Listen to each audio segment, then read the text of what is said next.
Welcome to our multicultural group. It's an honor to have all of you here. The purpose of this group is to create a community where your cultural uniqueness is understood and celebrated, and to connect with like-minded business professionals for the purpose of generating organic business, sharing information, tools, and ideas. I want to thank our sponsors, Hispanic Network Community. Today we have a panel of speakers who have a wealth of wisdom to share with us. And in the interest of time, instead of doing our regular introductions like we normally do, we'll instead do our intros during the breakout sessions. I will start introductions. For our first speaker is MABEL Katz. She's an author, an inspirational and keynote speaker, seminar leader, transformational coach, peace ambassador.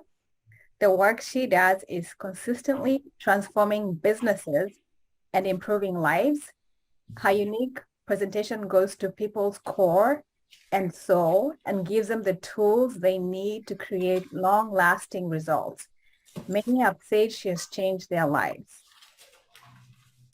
Our second speaker is Mark Fingerman, and he is a mediator for civil disputes with an emphasis on business, family business, partnerships, trust, and estate disputes.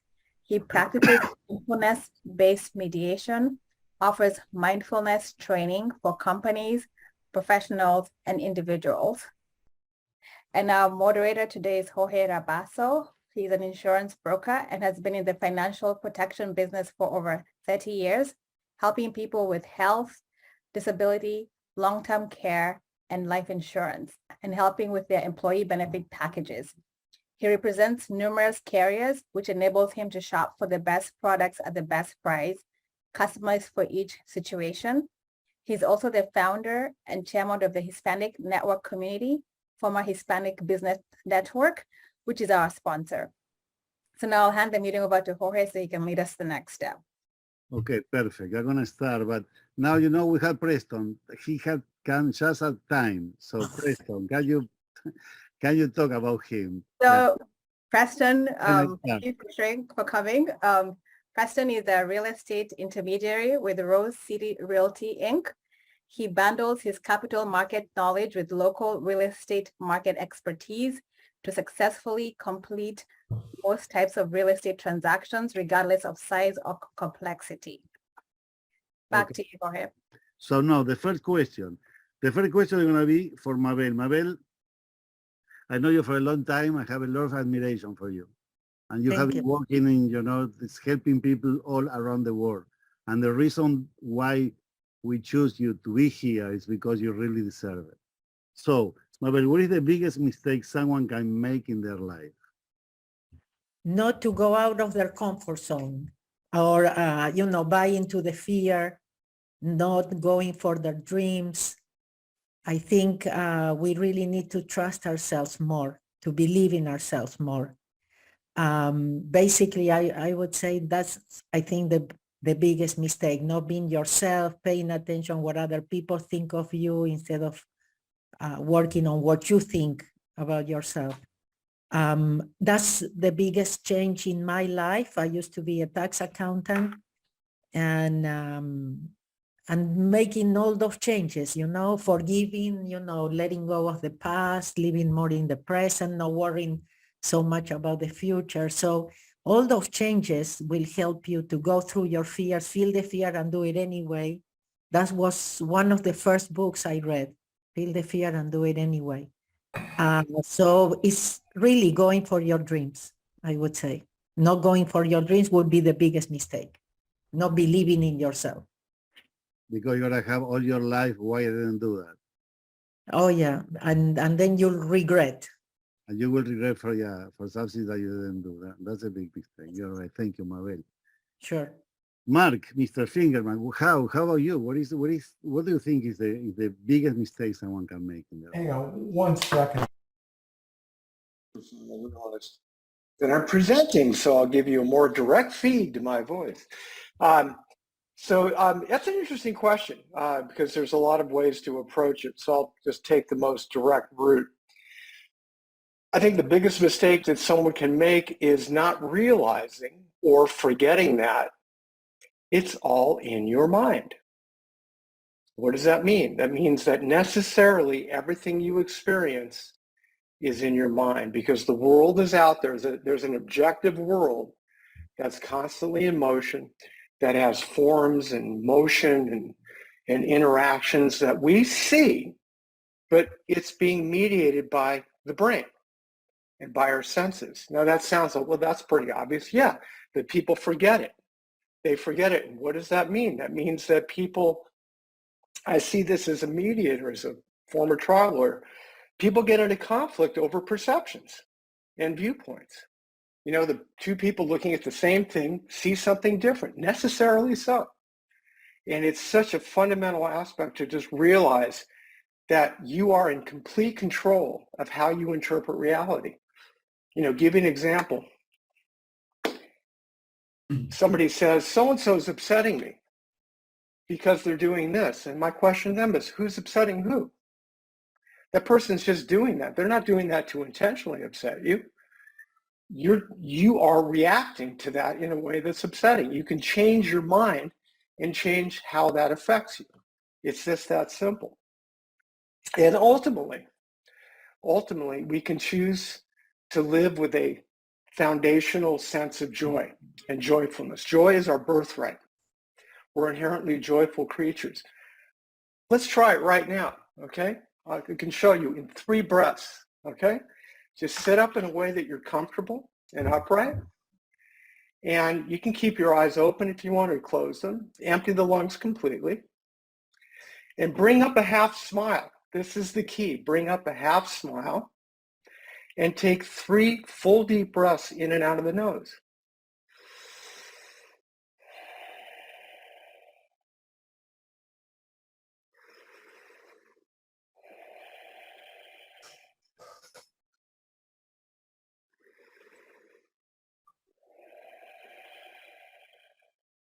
And there you go. If you do that, anytime that you hit a block, anytime you're in pain, I'm an athlete, and I'm an aging athlete. I'm in physical pain quite a bit. Even in the midst of pain, joy is always there, okay? And you can infuse it. You can make it a habit. So remember that it's all in your mind. You can choose to be joyful. Thank you, Mark. Thank you very, very much. Thank you. Mr. Preston, how you doing? Look forward to hear you. What is the biggest mistake someone can make in their life? First of all, thank you for the opportunity to speak again, Jorge, and my apologies. Technical difficulties will get you every time. No matter how great your computer is, technology will get you. So my apologies. I have to echo what MABEL is saying, not Mabel, but MABEL is saying that if you have a dream, you must go after. You owe it to yourself to pursue whatever your dream is. Some people come to California looking to become a movie star. Other people have the thought that they want to become an astronaut. And other people want to see their life on Broadway. And some people just want to be an attorney or a doctor. Whatever it is, you owe it to yourself to always be able to say that you can look in the mirror and say, I tried. I gave it my best. My dream was there. I tried. I succeeded, or it wasn't meant to be. But at least you know that you set forth, you made the plan, and you went after what you were seeking. So there is nothing wrong with what MABEL was saying, is that you have to go for your dreams. You owe it to yourself to never look back and think, I never tried. Because your dreams are probably some of the most important things that you can have right in front of you. Is it something that you can go after, attain, and look back on and say, success was mine, I had it, or I had the right to fail, I did, but at least I know that I tried. Thank you. Yeah, thank you, Preston. You know, something that I always brought my attention is that if we are from different communities, if we are from different cultures, most of the time the answers go into the same direction, and that is called universal law. So we all agree, you know, that we had to live the life in full. So the second question is, I'm going to do this question to Mr. Fingerman. Mark, the reason you are in this panel is because I always had the admiration from you, how you help people with this meditation stimulus. So all the meetings I have been going where you're at, you always make people to meditate or to do the breathe and to, to feel better. And today you went, the same way. You got this 1 minute, you had to do it with all of us. And I think it's something that's helping all of us, because people had to meditate to get out of the stress. People had to, to stop. And I always admire how you start your meetings, and now you have the chance again. You showed to us that you are doing the right thing when you ask us to stop, close your eyes, and see what your breath is going. So thank you. And that's one of the reasons you're here. Thank you. So, Mr. Fingerman, what is the best advice that you have received in your life? Thank you for that, by the way, for recognizing the power of what I teach. It's not me. I'm just a vessel. And yes, it's my calling and my mission is to teach peace and bring peace in the world. So, best advice. 2 mentors told me the same thing in different ways. My yoga teacher, who I did training with, Max Strom, who I went on, I don't know, over a dozen retreats with over the years. I always, had a question for Max after, the second or third day of retreat, and he'd think about it and he'd answer my question, because I was trying to improve myself. And I don't know, after about probably the 6th or 7th year we were together and on a retreat, and I asked him one of my profound questions, and he just took a breath and he went, "Mark, just live your life." And I went, "Got it." And I'll get to what that meant. The next was my mentor as a mediator, Ralph Williams at ADR Services. He's like the Yoda of mediators at ADR Services. Kind of looks like Yoda a little bit too. At any rate, I shadowed him for 20, 30 cases. And at one point he looks at me, he says, "Mark, just let the case come to you. Let the case come to you." What does that mean? It means don't impose your will. Most neutrals, mediators, or arbitrators, especially arbitrators, but mediators are trying to impose their will and push people into a solution. Or if you let it come to you, if you just listen to what people are saying and really listen, you can get to the heart of the conflict. Just let it come to you. So at the bottom of both of these things, just live your life, let the case come to you, is what? Letting go. Letting go. Letting go of grasping for things, letting go of attachment to the outcome. In the words of Lao Tzu in the Tao Te Ching, do your work and then stand back. Okay. Thank you, Mark. Thank you so much. Preston, how about you? What is the best advice that you have received in your life? Read everything and listen well.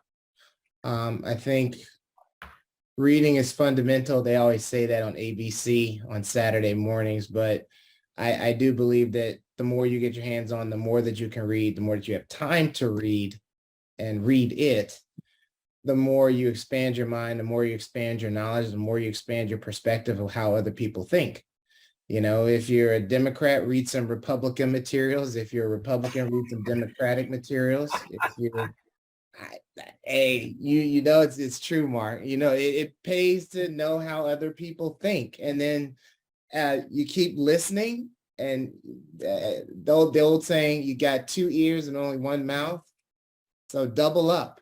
Keep listening, and there's so much rich interactivity that is to be had when you've educated yourself to both sides, when you can speak well and you've heard a person out and you haven't tried to shut them down. There's just so much that we can learn from and get out of each other if we get well-versed, become knowledgeable, and keep reading. There's always stuff to read.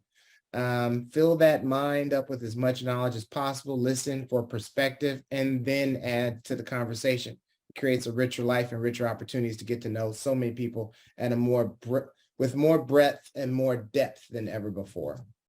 Thank you, sir. Thank you, sir. Thank you very much. Mabel, how about you?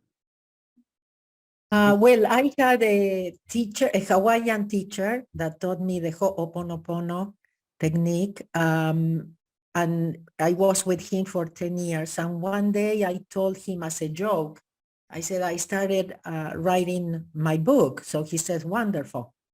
And as a joke, I said, I wrote the table of content.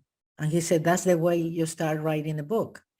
So for me, the most important thing is that you, again, no, I'm going to repeat myself, but just being yourself, knowing that you have everything that you need inside yourself, that you are not missing anything, or you're, I wrote like 7 books, and I never took a training about writing books. But one of the best advices that he gave me was when I realized I was going to teach, because I wasn't planning to change careers. I was doing really well as an accountant.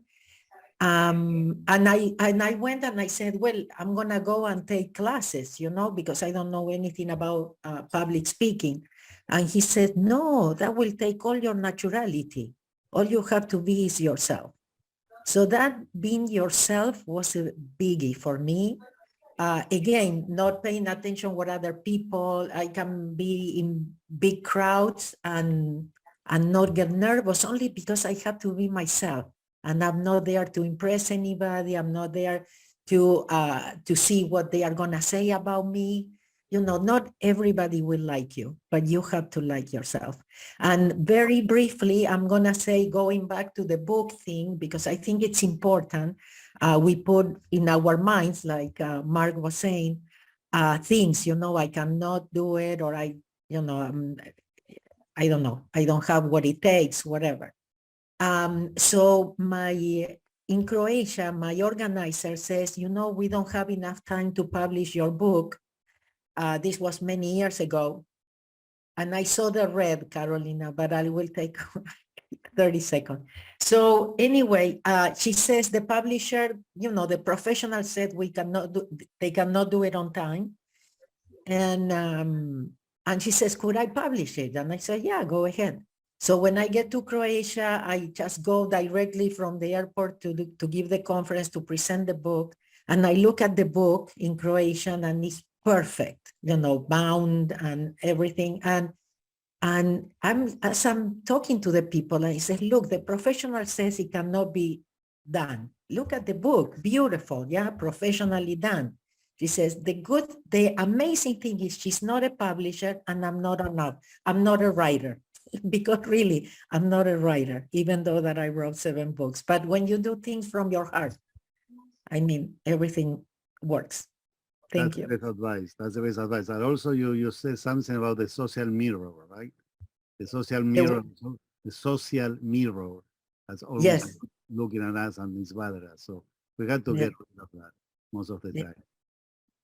So thank you. I'll go to the third question, and I'm gonna choose for the first one, Mr. Preston. Preston, I forgot to tell you that the reason that you are in this panel is because I really believe you are a very good leader. When you are in the meetings, you always helping people.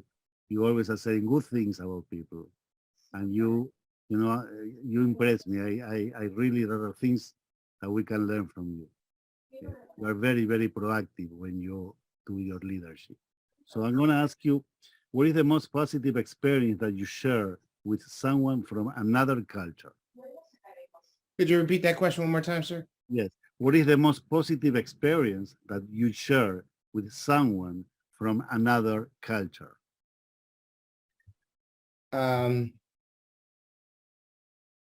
That's varied. Wow. Let me collect my thoughts before I answer you comprehensively. Okay, here we go. I was born and raised in Detroit, Michigan. Most people don't know that Detroit, Michigan is basically 90% African-American, 10% other. As I shared with Jorge and the rest of the members of my panel, I had 5 non-Black friends the entire time that I grew up. I came out to California. I was the chocolate chip on mostly a multicultural cookie. And there was a whole lot to be learned from that experience, in the fact that the first place where I actually went to school was Pasadena City College. lots of diversity of thought, lots of obviously diversity of ethnicity. And there was so much to be learned. Once again, listen twice as much as you speak. So I had a lot of time and a lot of opportunities to learn, to listen. And it led me to have the opportunity to take class in Spanish, Armenian, Mandarin, Cantonese, and really get to dive deep, go broad and go deep in the cultures that I learned their language in. And one of the opportunities that I had, the best opportunity I ever had, was when I had an opportunity to give the commencement speech at an Armenian school here in Pasadena. So obviously you can imagine the audience is basically, out of 800 people who were there, 780 of them were of Armenian heritage. And I walk up to give my commencement speech and it was absolute silence. And they started to look at me like this. Like, what is this guy going to do? What is he going to say? And when Armenian came out of my mouth, the jaws dropped. It was the most amazing thing. And people thought I only knew a couple of words. I didn't. I knew how to read, I knew how to write, I knew how to speak, and I gave a 20-minute speech in Armenian. Wow. And needless to say, after I was done and I took my bow, I got a standing ovation. And afterwards, people were coming up, the little kids that were there wanted to take pictures with me like I was show and tell. It was the most interesting thing that's ever happened to me. I do it again. I got a copy of the yearbook and there I am in the yearbook. So, and that was 10 years ago, literally 10 years ago. And some of those people who remember that event still come up to me and say, I remember you. You were a part of my graduation. You made my graduation special. So I will always say, read, listen, learn. It opens the world. And in my own life and my own experience, being willing to take that first step to get to know someone other who you may not consider your brother is some of the most enriching opportunities that you can ever take in your life. So that's me. That's Preston Howard. Thank you very much. Thank you, Preston. You are a good example for all of the cultural way of communicate. So, Mr. Fingerman, how about you? What is the most positive experience that you have with her? Well, that's a really easy question. Getting married to my Japanese wife. Okay. That was the most positive experience. And we've been married now 4 years, and it's a daily adventure in high context versus low context cultures. And if you don't know what that means, you need to study it if you're going to work in a multicultural environment. Real brief summary. High context is where she's from. Most of Asia falls within that, Latin America. And that means that how you're perceived by your society is everything. How you're perceived by your friends and family is everything. Okay, your individual interests are way secondary to that. Low context culture, welcome to America. As I recently saw in a movie, America's not a country, it's a business. And so pay me. That was a line out of a movie with an explicative afterward. So low context, high context. And so it's a daily exposure to that, which is very enriching. I always have to be mindful that her sense of face, her sense of dignity, her sense of honor is the most important thing to her. And it's a lesson that I learn every day. Thank you. Thank you, Mark.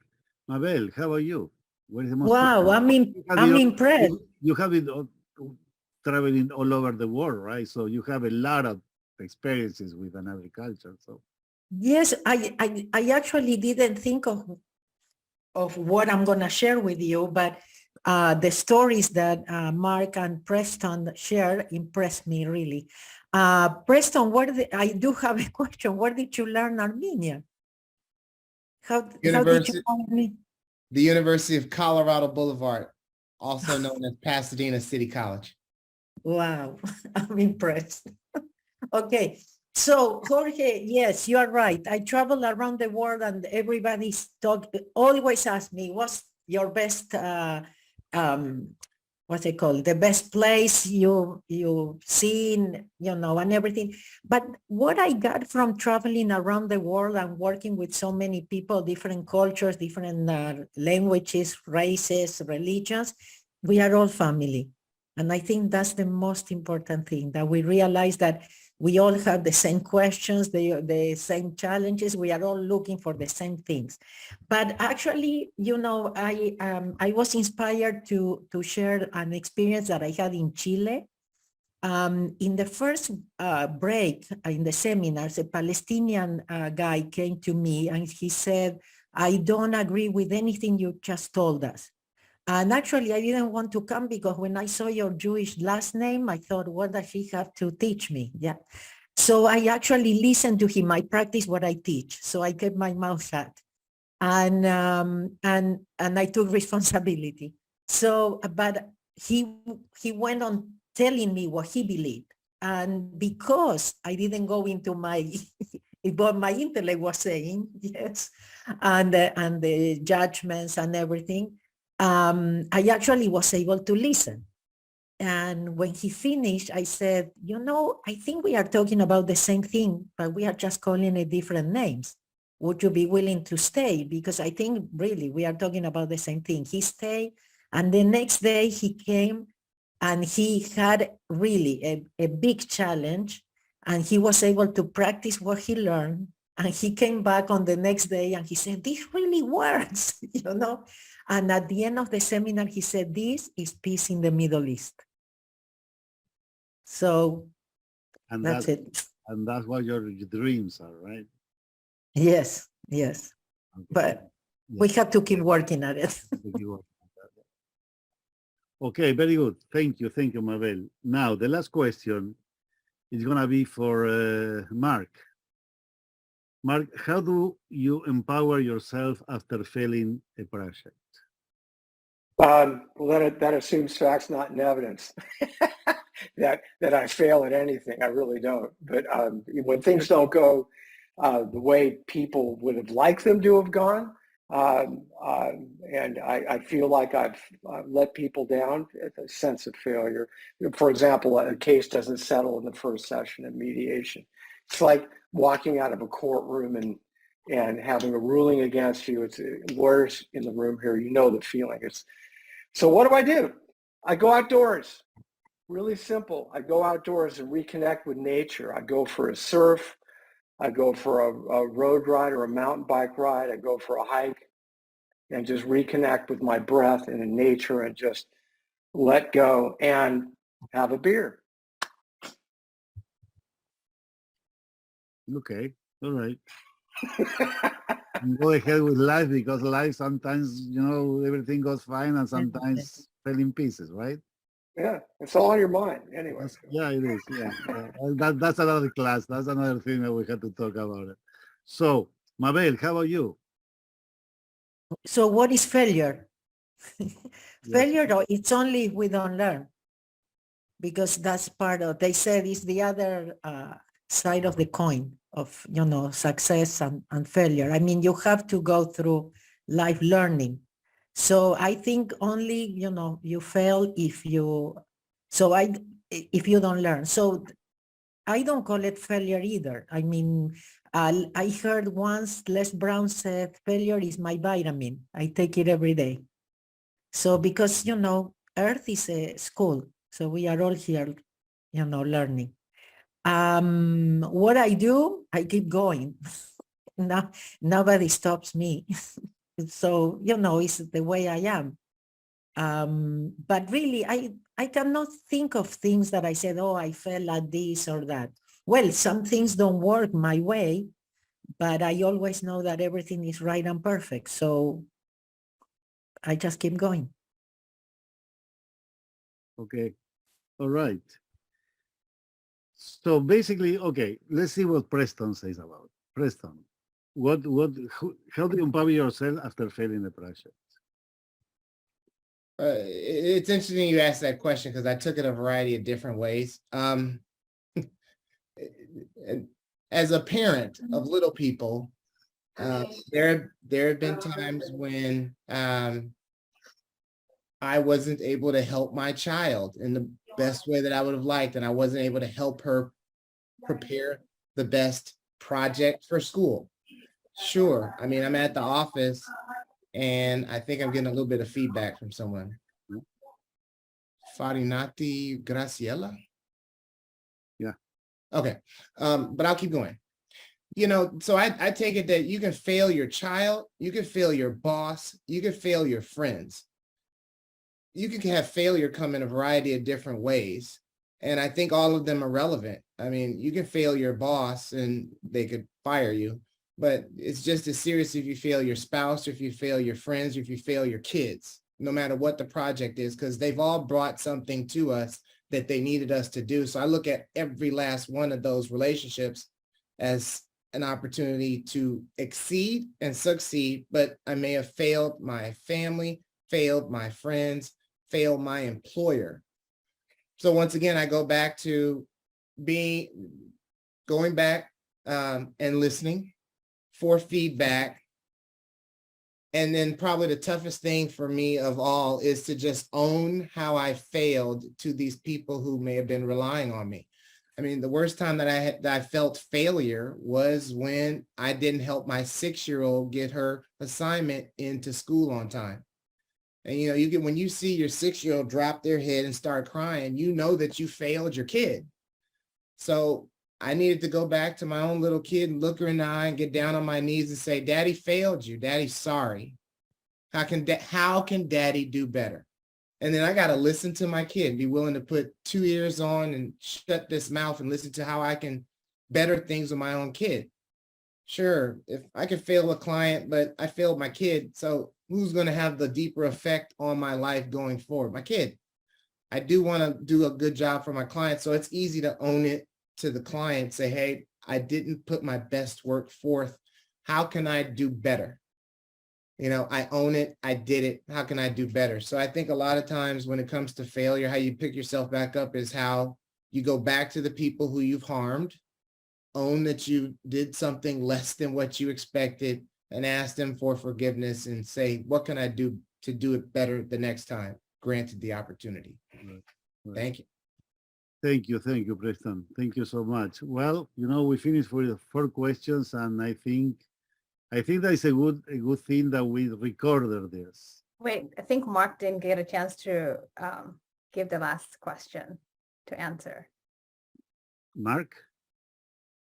Oh, Yes, he did first. Yeah, Oh, sure. okay.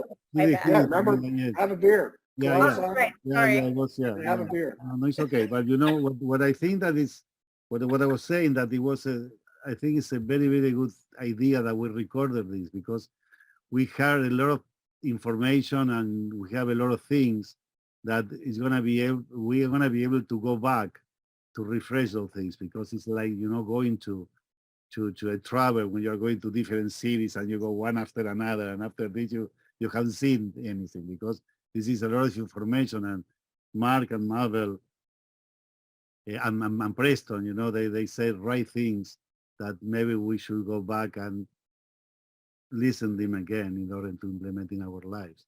So this is going to be recorded, so that's a good thing. And now Pamela is trying to do the breakout rooms, right? I have, Carolina, I did something. Have you done the breakout rooms? I am creating them right now. What do you think about 5 breakup rooms with I'm 3, 4? I did already. So Okay, perfect. Okay, so what I'm gonna do now is it's gonna be a breakout room, and you can discuss from this meeting, from these 4 questions, what is the best, or what is the best thing that you can find in yourself to teach to the other person. So it's gonna be 10 minutes. It's gonna be 3 people or 4 people. So you can take half a minute to talk about yourself, what you do, and then see if something that we said was important for you. You see, when you are doing 2 seminars, or you are in your regular life, that someone comes and say to you something, and you say, "Boom, this is what I want to hear. This is going to change something in my life." What did you find in the 4 questions with the 3 leaders? what is for you, something that you may carry for your life, for now or for your future life, something they said. What was it? So don't be shy. Let's go to the breakout room, and let's share this. And I'm going to open now. And I hope you have a good time. I'm sorry, I have to run to another meeting. So thank you all. It was an honor to participate and be of service and to learn from the group and just absorb the good vibes. So thank you. Thank you for taking time. Thank you, Mark. Thank you very much. Okay. You're welcome. Bye. Bye. Does someone want to share something about the breakout room that you talk about it for 1 minute?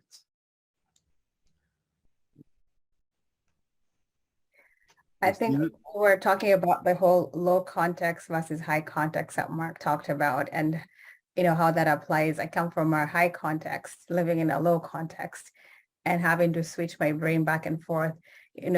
High context, they tend to be implied speech, and we tend to socialize like a coconut, where low context is Americans, they're direct, they're individual. And so I'm a coconut hard shell, so it takes me a long time to really let my guard down. But when I do, you're welcome to all my people, like you're part of family. While Americans, it's more individual. Low context, they're like a peach. They are very warm, welcoming, but then there's a part where it takes a while for them to open up as well. So it's helped me as a network to be, okay, it's not going to be the same thing I'm used to or that I grew up with, to really adjust, to listen, to learn, and the reading that Preston talked about, so I can be prepared as I'm dealing with different people from different cultures. Mm-hmm. Right. Someone else? Something?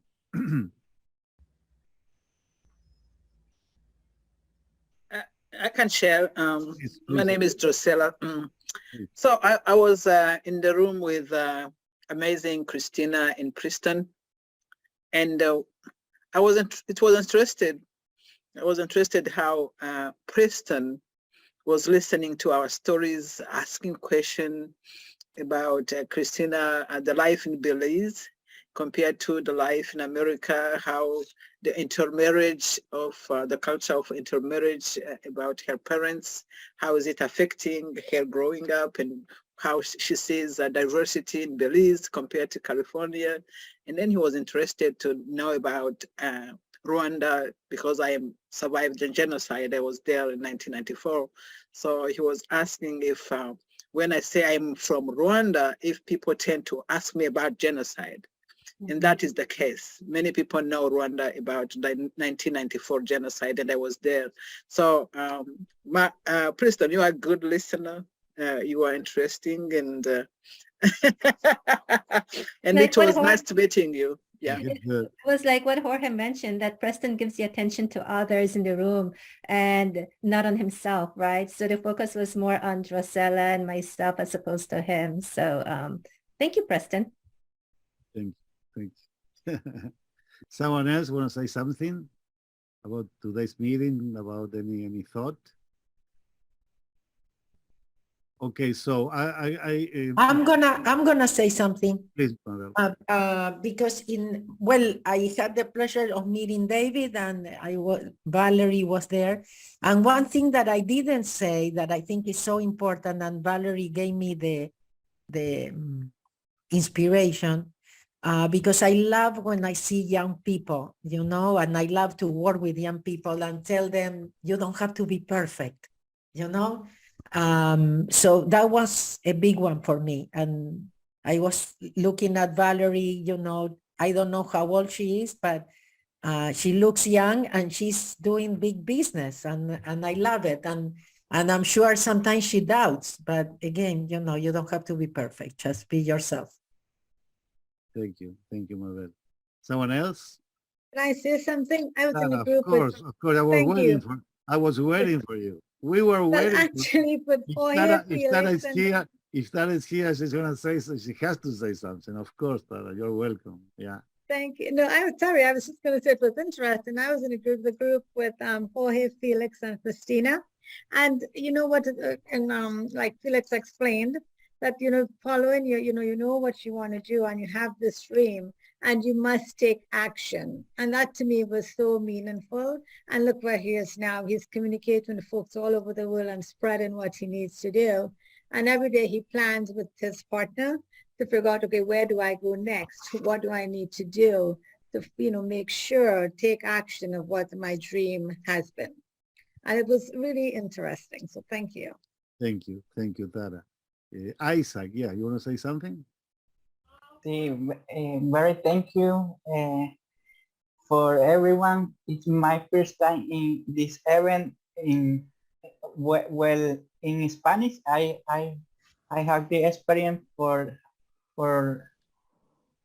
stay in community Hispanic, maybe 2 or 3, but in only English with other people is my first experience. I think it's very good because I know other people, different country and experience.